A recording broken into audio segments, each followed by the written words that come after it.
Israeli বিমান বাহিনীর হামলায় ১ আগস্টে গাজায় নিহত হয়েছেন ৮৩ জন, আহত হয়েছেন আরও ৫৫৪ জন। সন্ধ্যায় এক বিবৃতিতে এই তথ্য জানায় গাজার স্বাস্থ্য মন্ত্রণালয়। LME সার্টিফাইড বিশ্বসেরা কপারে তৈরি ওয়ালটন কেবলস, যা আপনার স্থাপনাকে রাখবে সব সময় নিরাপদ। ২০২৩ সালের অক্টোবর থেকে গাজায় অভিযান চালাচ্ছে IDF। সর্বশেষ হামলা সহ মোট নিহতের সংখ্যা বেড়ে দাঁড়িয়েছে ৬০,৩৩২ জন। আহত হয়েছেন ১,৪৭,৬৪৩ জন ফিলিস্তিনি।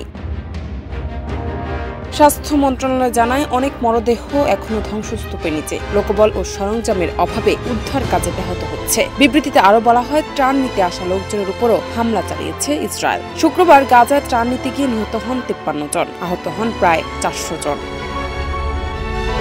২০২৩ সালের ৭ অক্টোবর হামাসের যোদ্ধারা ইসরায়েলে হামলা চালায়। তারা ১২০০ জনকে হত্যা ও ২৫১ জনকে জিম্মি করে। এর জবাবে গাজায় সামরিক অভিযান শুরু করে IDF।